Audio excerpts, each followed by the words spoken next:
Hoy está desatada la carrera por uno de los puestos más codiciados de Chile, el de conservador de bienes raíces de Santiago. Es un cargo vitalicio y con un sueldo multimillonario. Y todo esto mientras en el mundo político se debate respecto a posibles reformas para modernizar esta institución que existe desde 1857. El reportaje es de Mauricio Huentenao e Ignacio Guerra.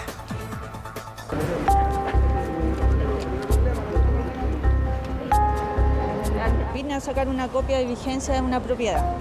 ¿Sabía que existía un conservador de bienes raíces, que había una persona? Yo pensé que era una institución, pero no que una persona. Si aquí ingresa mucha plata, es un sueldo. Es un sueldo, el sueldo es el sueldo más alto de Chile.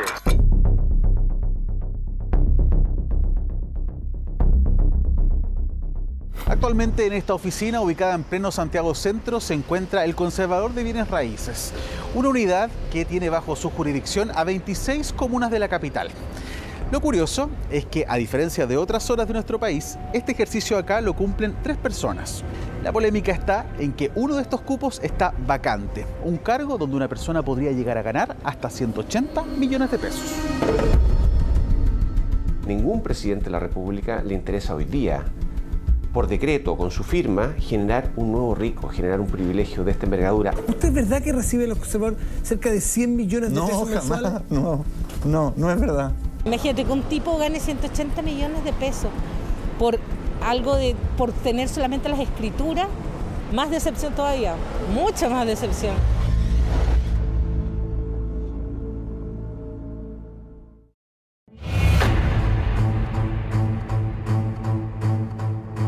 Hablemos de trámites, pero no cualquiera. Comprar una casa, hacer una posesión efectiva en caso de herencia, obtener un certificado de hipoteca o hasta inscribir una empresa. Eso y más son parte de las labores que se ejecutan acá, en el Conservador de Bienes Raíces. Estamos en el de Santiago, que como ya les contamos, atiende a 26 comunas de la región metropolitana. Patricia, por ejemplo, viene hasta acá a gestionar un documento para su padre. Reconoce que no viene muy a menudo por esta oficina, razón por la que asume no sabe muy bien cómo funciona la administración de este servicio. Claro que había una persona a cargo, como todo, como un ministro, como un subsecretario, una cosa así, pero una persona, no. Asumo mi ignorancia. Pero Patricia quizás no es la única que piensa que esta oficina está a cargo del Estado. Eso es lo primero que aclararemos. ¿Son los conservadores de bienes raíces empleados públicos?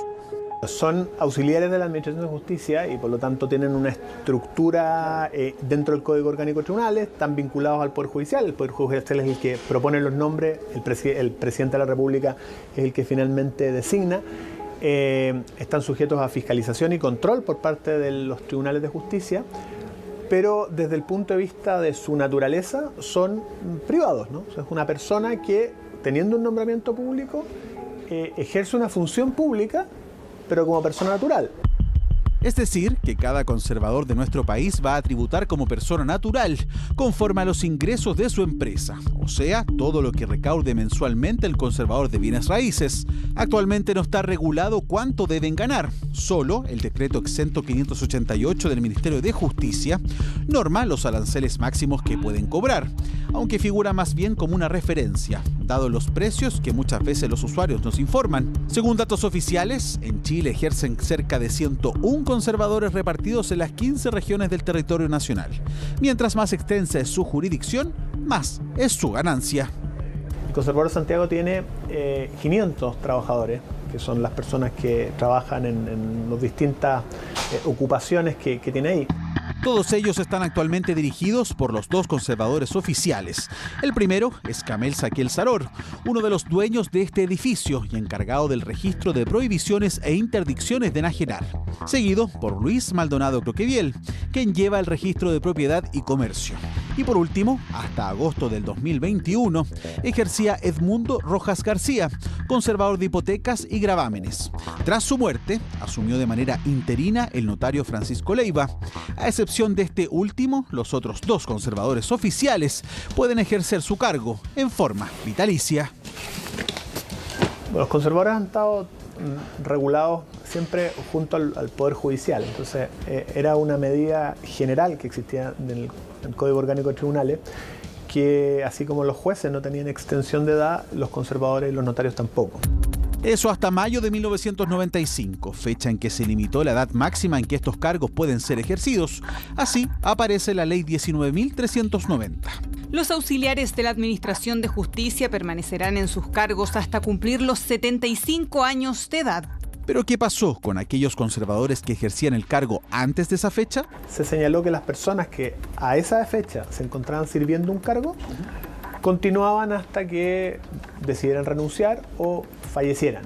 Entonces, actualmente en torno a 20 tienen este régimen especial. En simple, ejercer hasta que la vida se lo permita. Uno de ellos es Luis Maldonado Croqueviel, tiene 77 años y es quien ejecuta el cargo de conservador desde 1998. Tratamos de contactarlo para una entrevista, así como también a otros conservadores, pero se negaron a recibirnos. Solo por medio de un video publicado por el Poder Judicial podemos conocer parte de sus labores. Lo más caro que me ha tocado acá en el conservador acá en Santiago fue la inscripción de la diputada de Las Condes, de la minera de la diputada de Las Condes, que el valor era 1.250 millones de dólares, que había que hacerla en un día. Esa inscripción tenía que hacerse en un día, porque ingresaban los 1.250 millones a través de un banco y ese mismo día tenían que salir de Chile. Teníamos todo hecho, todo preparado. Y el valor de esa inscripción fue 258.000 pesos, que ese es el tope que tenemos. Ya que hablamos de ingresos, cabe preguntar ¿a cuánto ascendería sus honorarios? Sería justo y necesario seguramente preguntárselo al mismo, pero como ya les contamos, ninguno de los dos conservadores de Santiago accedieron a una entrevista. Aunque, revisando nuestros archivos, comprobamos que hace más de una década esta duda ya estaba presente y nuestro canal tuvo la posibilidad de preguntarle directamente a Maldonado sobre su sueldo y algo más. ¿Usted es verdad que recibe los conservadores cerca de 100 millones de pesos mensuales? No es verdad. ¿No? ¿Por qué es un gran mito urbano? No, porque si pagamos 40% de impuestos no lo recibimos. Entonces gana 60 millones de pesos mensuales. Es un buen sueldo. Claro, es un excelente sueldo. Que puede ser un excelente sueldo. Mire, a veces puede haber tocado un ingreso así, pero no siempre. 60 millones de pesos mensuales. Eso no existe. ¿Pero cuánto ese promedio que no existe? ¿Pero cuánto gana usted promedio mensual al año? No sé, tendría que sumar. Bueno, este año va a ser harto menos. Promedio de los últimos 10 años que lleva este cargo. No sé, pues. Pero no hablemos de plata. Si plata, fíjate, ¿sabe por qué? Es mal visto hablar de plata. No es mal visto cuando se trata de transparencia. Es muy bien visto. Yo te he reconocido que los ingresos son grandes. Ingresos que por ser privados, los conservadores no están obligados por ley a transparentar. No todos ganan lo mismo. Según personas entendidas en la materia, alguien en este cargo, por ejemplo, en Santiago, puede ganar hasta la suma de 180 millones de pesos mensuales, cifra que lidera la lista de sueldos más altos en Chile, superando incluso a la remuneración del propio presidente de la República, quien es precisamente el que tiene el poder de nombrarlo. Esto tiene que ver mucho con el pituto que le llamamos nosotros, tiene que ver mucho con eso, porque no cualquiera, aquí no vaya a encontrar nunca una persona que no tenga renombre como conservador de bienes raíces. Una de las familias más prolíficas es la de los Maldonado, hijos del fallecido expresidente de la Corte Suprema, Luis Maldonado. La actual fiscal de ese tribunal es Mónica Maldonado Croqueviel. Su hermano, Luis, es el conservador de bienes raíces de Santiago y ambos tienen un tío que es conservador de Valdivia, Teodoro Croqueviel. Y el conservador de Santiago tiene a su vez como empleados a los 3 hijos de su hermana, a un hijo suyo, a un primo y a un ahijado. ¿Usted hace concurso para todos los cargos que se llenan aquí o no necesariamente? Mire, no necesariamente, pero en la mayoría de los cargos hacemos concurso. Postulan, hacen el lobby respecto a la Corte, pero al final pasan siendo ellos los mismos. Hoy día hay un conservador acá, interino, que es notario conservador. Tiene 2 cargos, entonces eso encuentro que... Por tanto, podríamos deducir que ganaría honorarios por estas 2 labores. Por estas 2 labores. No solamente el Consejo para la Transparencia, la Fiscalía Nacional Económica y cientos de actores más ha pedido que se hagan reformas en este sentido. Y la verdad, no hay ningún argumento y no hay ninguna razón para que las cosas sigan como están. Por eso te digo, la verdadera pregunta es ¿qué es lo que pasa? Que hay un proyecto de ley y otro proyecto de ley y nunca se genera ningún cambio. ¿Qué es lo que está pasando? ¿Por qué ni siquiera la Convención Constitucional se pudo meter con ello? Esto es un misterio que permite generar las peores sospechas. Desde su creación en 1857, la figura del conservador de bienes raíces no ha sufrido grandes cambios. Hay proyectos de ley, por ejemplo, que datan del 2007, donde se propuso que este cargo solo se pudiera ejercer por 6 años. Avanzó, pero no se aprobó. El senador Matías Walker y el presidente del Senado, Álvaro Elizalde, hoy están empujando una propuesta de ley que pretende dividir el actual conservador de bienes raíces de Santiago en 7 unidades. Y eso va a permitir desconcentrar la oferta, que haya más competencia, que bajen los precios, que bajen también los salarios de estos súper ricos, como se denomina, y que en definitiva podamos tener un mercado mucho más transparente y mucho más asequible a la gente. Lo que yo he señalado es que cuando se va a cambiar un sistema que funciona, tenemos que ver qué es lo que queremos mantener y qué es lo que queremos cambiar. Y creo que en ese sentido hay que ser muy responsable para efectos de garantizar que siempre el sistema funcione. Porque, insisto, en Chile, cuando uno va a una notaría, cuando va a un conservador, tiene la certeza de que el trámite se va a realizar de buena forma. Puede ser muy eficiente en la medida que todos esos elementos funcionen. Si alguno de esos elementos falla, puede haber problemas, y desde ese punto de vista nosotros siempre tratamos de evitarlo y de hacer controles muy estrictos sobre el sistema conservatorio y registral desde el Poder Judicial, porque aunque ellos no sean funcionarios del Poder Judicial, sí son controlados por el Poder Judicial. En marzo pasado, la Corte de Apelaciones, tras un concurso público, dio a conocer la terna de postulantes al cargo vacante en el conservador de bienes raíces de Santiago.